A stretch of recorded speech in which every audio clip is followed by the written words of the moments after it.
महिला, दलित, पिछड़े, अति पिछड़े, आदिवासी, वंचित, किसान, श्रमिक, युवा, हर वर्ग को विकास के केंद्र में रखा गया है। जब देश का हर व्यक्ति, हर वर्ग, हर क्षेत्र सशक्त होगा, तब संकल्प की सिद्धि में सबका प्रयास लगेगा और सबके प्रयास से ही 2047 जब देश आजादी के 100 साल मनाएगा, हमें 2047 तक विकसित भारत का निर्माण करना ही होगा। साथियों, रामलला की प्राण प्रतिष्ठा के ऐतिहासिक अवसर पर मैंने राम से राष्ट्र के संकल्प की चर्चा की थी। मैंने कहा था कि हमें आने वाले 1000 वर्षों के लिए भारत की नींव मजबूत करनी है। हमें याद रखना है, जो सिर्फ वर्तमान का सोचते हैं वो आने वाली पीढ़ियों के साथ अन्याय करते हैं। हमें वर्तमान के साथ साथ भावी पीढ़ियों के बारे में भी सोचना है, क्योंकि हम जब नहीं थे ये देश तब भी था, जब हम नहीं रहेंगे ये देश तब भी रहेगा। हम एक जीवंत समाज है, हमें दूरदृष्टि के साथ ही काम करना होगा। हमें आने वाले दशकों, आने वाली सदियों को ध्यान में रखना ही होगा।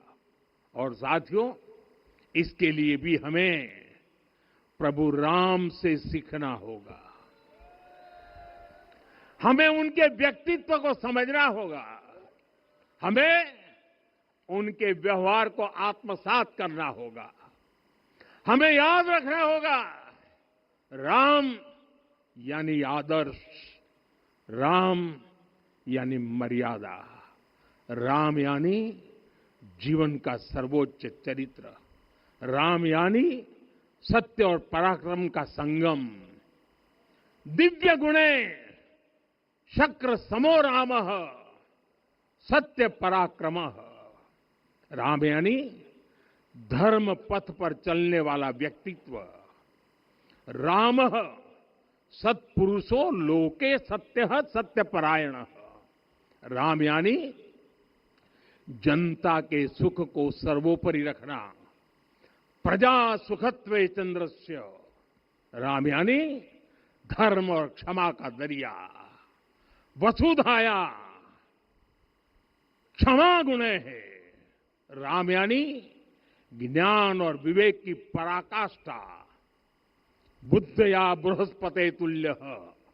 राम यानी कोमलता में दृढ़ता। मृदु पूर्वज भाषते। राम यानी कृतज्ञता का सर्वोच्च उदाहरण। कदाचन नोपकारेण कृति नैकेन तुष्यति। राम यानी श्रेष्ठ संगति का चयन। शीला वृद्धे ज्ञान वृद्धे वयोवृद्धे च सज्जनई। राम यानी विनम्रता में महाबल। वीर्यवान च वीर्यण महता स्वेन विस्मितः। राम यानी सत्य का अडिग संकल्प। न च अनुत्र कथो विद्वान। राम यानी जागरूक, अनुशासित और निष्कपट मन। निस्तिंद्र अपम्रत च स्वदोष परदोषवित। साथियों, राम सिर्फ एक व्यक्ति नहीं, राम एक मूल्य है, एक मर्यादा है, एक दिशा है। अगर भारत को साल 2047 तक विकसित बनाना है, अगर समाज को सामर्थ्यवान बनाना है, तो हमें अपने भीतर राम को जगाना होगा। हमें अपने भीतर के राम की प्राण प्रतिष्ठा करनी होगी। और इस संकल्प के लिए आज से बेहतर दिन और क्या हो सकता है। साथियों, 25 नवंबर का यह ऐतिहासिक दिन अपनी विरासत पर गर्व का एक और अद्भुत क्षण लेकर आया है। इसकी वजह है धर्म ध्वजा पर अंकित कोविदार वृक्ष।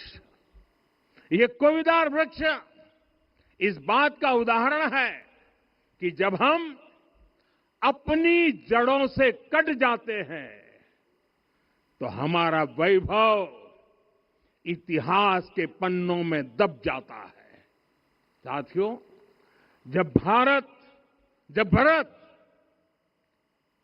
अपनी सेना के साथ चित्रकूट पहुंचे तो लक्ष्मण ने दूर से ही अयोध्या की सेना को पहचान लिया।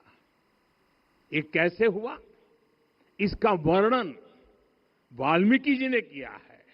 और वाल्मीकि जी ने क्या वर्णन किया है? उन्होंने कहा है, विराजित उद्गत स्कंधम कोविदार ध्वजः रथे। लक्ष्मण कहते हैं, राम, सामने जो तेजस्वी प्रकाश में विशाल वृक्ष जैसा ध्वज दिखाई दे रहा है, वही अयोध्या की सेना का ध्वज है। उस पर कोविदार का शुभ चिन्ह अंकित है।